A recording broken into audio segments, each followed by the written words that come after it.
I don't know if we're reacting enough to the. There is some concern there. I think there we is just talked about it. You know, a lot of concern. The Super Bowl MVP looked like some journeyman. Super Bowl MVP looked like Joey Callahan. No, he looked like I love you, Joey, but worse. I'm gonna go worse. Pat Ryan. Okay, no relation, even though that's my first name. Johnny Mac, let's bring you in here before we keep on talking this nonsense. How you doing today, man? Doing well. I I'm going to get in trouble right away. Awesome. But the Super Bowl MVP, I hate to break it to people, he is a journeyman who got hot, and the Eagles wish he was Matt Ryan. He's not Matt Ryan. No, Pat Ryan. Pat Ryan was. Well, Matt Ryan works too. I got you. Okay, Pat Ryan. No, he's better than Pat Ryan. All right, there. All right. Nick Foles is better. Nick Foles is better than Pat Ryan, but he's a journeyman. Well, that's my point, and PT and I talked about this earlier. There was a lot of injuries last year, as we all know. A lot of guys stepped up. We can't just assume those guys are going to continue playing at that level. And last night, I break it down into two storylines, John.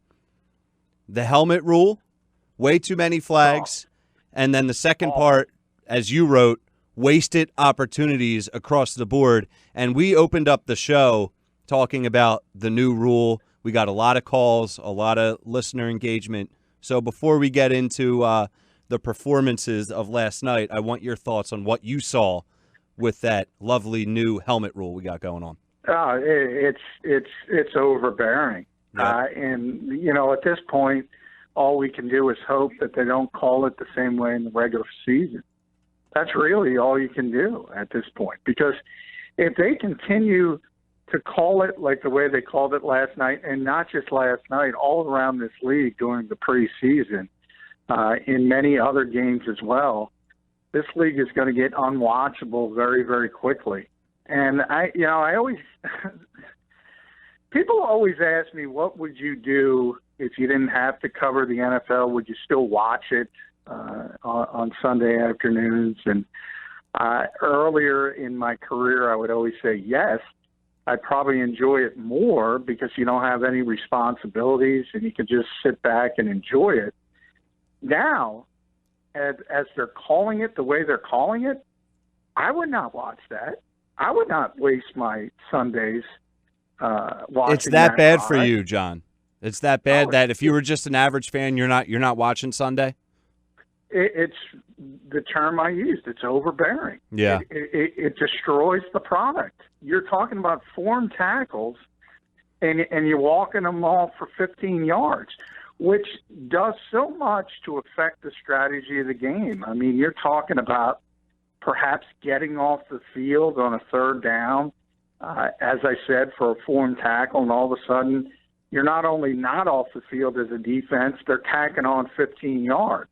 I mean, that can cost you football games. It affects the whole – to me, it affects the whole sport. Hey, every fan can answer that question any way they want. That's up to them. But if it continues to be called that way in the regular season, I would have no interest as a fan in that product. It's so bad, John, and I forget what the first one that they called was. It was very early on with a safety. I think it was Jenkins, but it was literally a standard football 101, how you're supposed to tackle. The offensive ball carrier for the Patriots, I believe it was a running back, I forget who it was, lowered himself to embrace the hit that was coming. Jenkins was literally leading with his shoulder. Yeah, standard. I think that was Rodney McLeod. Oh, it was McLeod. You're right. Okay, so McLeod was just going in for. He didn't get flagged for a helmet hit. He got flagged for hitting a defenseless player. Both were bad calls. Both just ridiculous. My point is, it seems like I said this earlier to PT. It literally seems like that they created a rule for the wrong sport. Like it's not even apples to apples to me, John. Like what does the NFL do moving forward? Let's just assume that the officials continue to call games like this. What does the league do? They have to step in at some point, don't they? Or is this just going to go on all year? Yeah, ultimately, I think the popularity will start to wane And I think at that point, everybody has to wake up. I got a chance to talk to John Runyon in Eagles training camp, and he's the guy in charge of finding players. And he was very honest with me. And he said, this exists because of possible future litigation. That's the reason this exists. And if the players don't like it, and none of the players like it, John said they have to go to D. Smith and the NFLPA, and they have to say we don't like it. And then the two sides have to come together and bargain, collectively bargain. I've said it for years. They have to stipulate this is a dangerous sport and there can be some health effects, but you're making an adult decision. You don't have to play it, but if you choose to play it, you have to acknowledge that, and you can't have this legal liability to the league later on. It's a difficult hurdle. It's a very difficult hurdle because of the nature of 25-year-old people. Think about when you guys were 25 and think about that sort of mentality versus a 50-year-old or a 55. Very different way of thinking. And I don't know if you can overcome that. And it's people don't like to say this, but I'm going to say it. This safety dogma is killing this league. And people can say that's uncaring. Whatever. People have said much worse to me on Twitter. But the reality is the sport is what it is. It's a violent sport, and you can't make a violent sport safe. John McMullen with us, our 97.3 ESPN Eagles Insider. Follow him on Twitter at JF McMullen. Add to that discussion. Did you see Seth Joyner's tweet last night, John? Because I thought he raised a good point, too, that, you know, it's often the defensive guy that's getting these flags now. The offensive guy, it's okay for him to lower his head? Well, it's not supposed to be, but that's the way this league is. It's always geared towards the offense. Nigel Bradham said that yesterday as well. But you are supposed to get flagged if you're an offensive player and you lower the helmet as well. So that's just a lack of consistency. That's bad officiating, so to speak, because they're supposed to throw the flag on offensive players as well. But to be honest, I'm glad they don't. Because could you imagine to have both sides flags coming out? I've already said it's unwatchable. That would take it up to another degree. I mean, worst case scenario, you could have a quarterback sneak where the guy scores and the stadium's going crazy, and then they throw a flag because the quarterback led with his head? Yeah, they said, you know, we get to meet with the officials each year, and they tell us about the new rules, and they said quarterback sneak is not that big of a deal because you're not really initiating contact. If you think about it, you're going into your own offensive line before you hit the defense. So they don't think that's going to be a problem. They're not going to call it. So that part of it is not going to be an issue, but there's so many issues before you even get to that. It's still a huge, huge problem. I mean, John, if you go letter of the law, could the three-point stance go away? Because, I mean, the two lines, almost always the first hit is helmet to helmet. Yeah, if you go letter of the law, you could have 30, 40 flags a game, and that's probably being conservative. Marching, can you imagine marching off 15 yards 30 or 40 times a game? Until the players, and I put this in air quotations, learn how to not use their head, which Malcolm Jenkins laughs about. He's laughed about it with me a number of times. How your head is attached to your shoulders, he said. How does one not follow the other? It's an untenable rule. It's a bad rule. Everyone knows it. Everyone understands it. I think even the league understands it, but it all involves around future litigation. And the only hope I have is that they scale back in the regular season and it becomes more of a college targeting rule, which I don't particularly like, but it's not, as I said, overbearing to the college game. There's a number of calls a week, and you might get a little bit angry as a fan, but it's it hasn't totally taken over the game. In the NFL, this has totally taken over the game. So before we leave this, John, we've seen flags so far. I don't think we've seen a lot of ejections, correct? I mean, do you think we're going to see a lot of guys ejected for this use of helmet rule? No, I don't. For that reason, I mean, they're supposed to be using it as a point of emphasis in the preseason. And you're right, there hasn't been many ejections. I can't think of one offhand.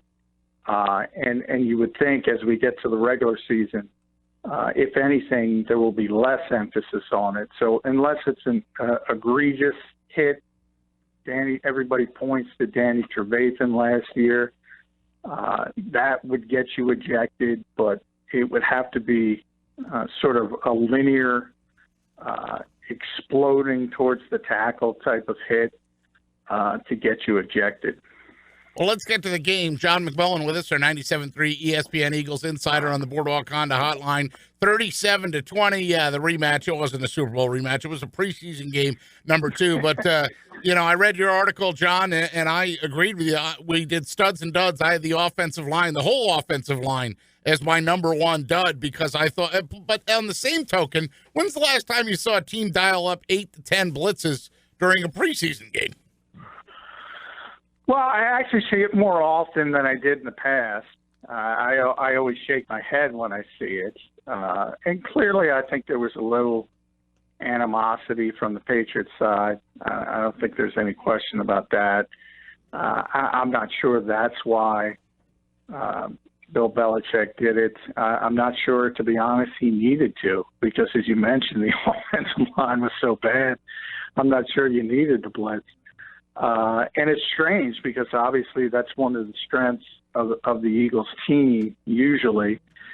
And a lot of it had to do with Big V playing left tackle, and he just had a bad night. There's no other way to describe it. He was consistently bad, and he was out there for 95% of the snaps. I have no idea why he was out there so long, number one. And I started to think maybe it was a Hugh Jackson type punishment just because he played so bad. He made him play more in the preseason. Let's talk about Nick Foles, John. So from what we did see out of him last night, that first drive he had was making me cringe. He just looked really uncomfortable. Are you just chalking that up to rust, or is there legit concern from you now moving forward with him probably not seeing preseason action the rest of the way and then possibly having to start week 1 of the regular season? Well, there's legit concern from the injury standpoint. I don't think it's going to end up being too significant simply because of what went on and the fact that he stayed on the sidelines. He met with the media afterwards, and typically if there's any concern that it's serious, none of that is going to happen. But I don't know. I guess the question depends on – I kind of know what Nick Foles is. The question depends on everyone's definition of Nick Foles. If you expect him to be what he was in the run towards the Super Bowl and in the Super Bowl, you're going to be massively disappointed if he's forced to play. What he is the best backup quarterback in football. And over a short period, he can get hot and play well. But if he's got to play in extended periods, you're going to have your ups and downs. That's what he is. And so I guess that depends on people's definition. I often say if Nick Foles is forced to play 16 games, the Eagles are going to be an 8-9 win team, maybe 10 if the defense has a huge year. But that's kind of what he is. Yeah, so going off that, Sudfeld had a great night. He looked really sharp, some really nice throws, looked comfortable, was in rhythm. What are your thoughts on his performance? And then here's an overreaction question for you: should the Eagles have traded Foles when his stock was at his highest and let Sudfeld develop in this backup spot? Well, I've been consistent. They should have traded him. I don't think there's any question about that. You sort of move when the value is highest, and that's how he did with Sam Bradford. It was more out of circumstance than anything else. He thought he could get more for Nick Foles.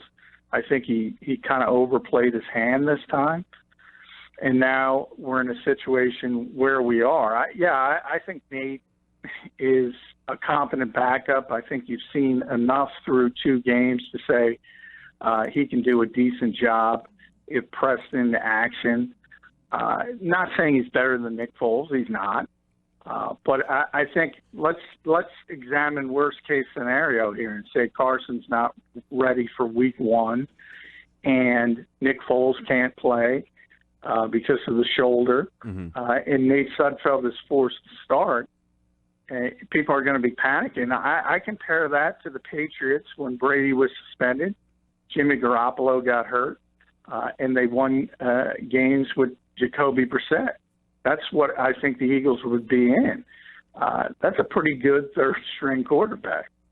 Sure. That has to make you feel a little bit better about the Eagles' depth, particularly at the quarterback position. So moving into the backfield, John, we talked about this yesterday. We talked about it all week. That 4th running back position is essentially completely up for grabs. Matt Jones last night had as good of an opportunity as he's going to get and completely blew it. Let's just call it how it is.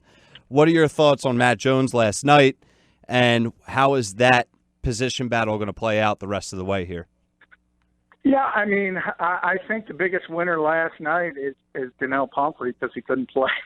He was hurt. I mean, the guys who had an opportunity, Matt Jones, and I wrote, he closed more eyes than he opened. You can't drop 3 passes like he did. And the one which turned into an interception, that would have been a huge game. Yep. If he just caught the football.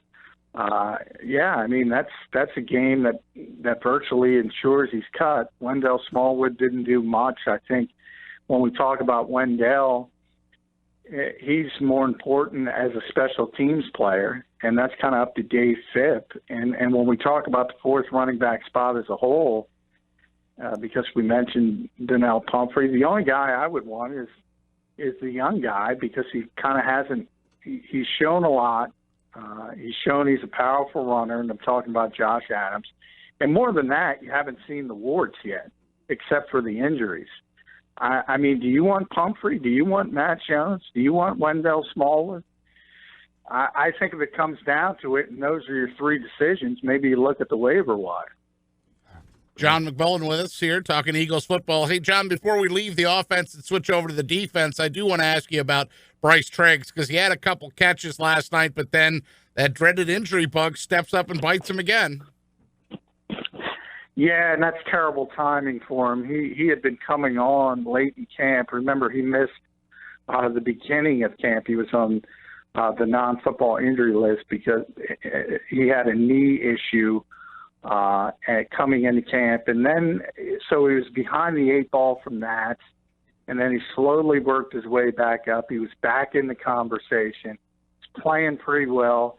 Got the start last night, I believe, and then he gets hurt again with the hamstring. And it's just, look, this team has 5 receivers that you know are going to make it. Shelton Gibson adds himself to that list. And then if they keep 6, that's number 1. They don't have to keep 6. But if they keep 6, Bryce was in that conversation. And now the timing of it, he's not going to be able to prove himself in preseason games 3 or 4, most likely. So it's going to be tough for him to make the roster now. On the defensive side, John, how do you think Sidney Jones performed last night? I know on their website you had him in the Bears category, but then Scott Grayson in his Grayson's grades, I think, had him as a C. He wasn't quite as strong with the red pen as maybe you were. Scott, I always joke with Scott because Scott's too nice. The one play on Cordero Patterson, that was just embarrassing. That really was, and that kind of knocks him down a little bit. Especially when you're quarterback in today's NFL, where you're going to see a boatload of bubble screens and hitches and wide receiver screens. You're going to have athletes like Patterson in space, and you can't whiff in the open field. I mean, it's one thing if somebody makes a great play and breaks a tackle and does something wonderful athletically, but to absolutely whiff in the open field. Look, people already have Sidney Jones in the Pro Bowl. He's still a very young player who hasn't played at all, played the one game, and you saw last night he's still got a long way to go. Did Devante Maddox help or hurt his case last night? I think he was fine. He got beat for the first touchdown, but I think a lot of that is, remember, you sort of have people forget that the pass rush and pass coverage are in concert sometimes. And when you're asking somebody to cover a receiver in this league for that long, it doesn't matter who you are. It could be Jalen Ramsey, it could be Xavier Rhodes. It's not going to work out very well. So I thought he held up pretty well. Ultimately, as I continue to watch and I see these guys are so young, Maddox, Jones, we just talked about, Devontae Ballsby, so young, they haven't played much at all. They're all kind of learning on the job when you talk about that slot position. And I've said it all week.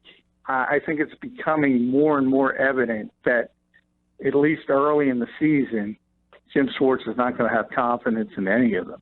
Yeah, Jim Schwartz didn't look very happy last night. I know it's only preseason, but would you agree that he looked a little steamed walking off the field last night?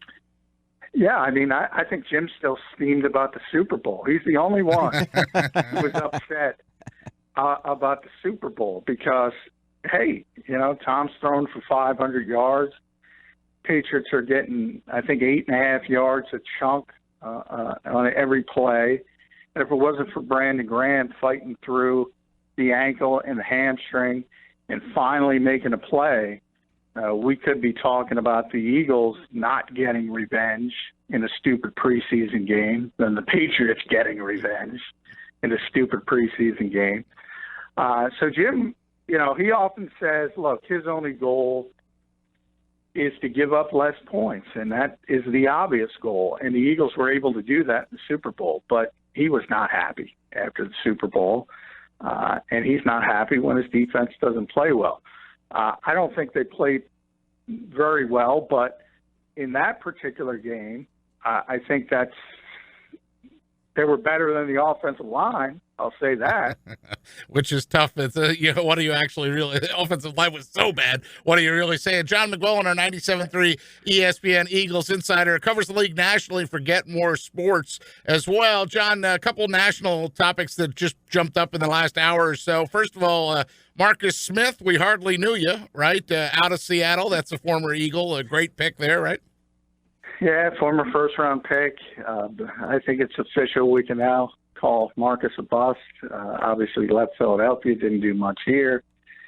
His second opportunity in Seattle, cut by them. And remember, we still have the bloated 90-man roster, so it's not like he was close. and the last cut to 53. Right.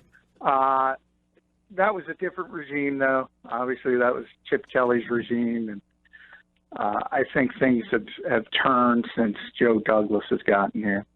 And then I'll close with this from my end. Hey, ESPN's listening to you. They're giving you your wish. They're not going to televise the national anthem during Monday Night Football. How do they avoid it? I get credit for this stuff, Pete? It should be to you. I've been telling these. I know. How long have I been telling these idiots to do that? They pay billions of dollars for this product, and they claim this is turning people off. I don't know if that's true or not. I'm sure it's true with at least a small minority, but it's the easiest fix in the world, and that's don't televise it. It's your product. You can do what you want, and they finally came up with that brilliant thought.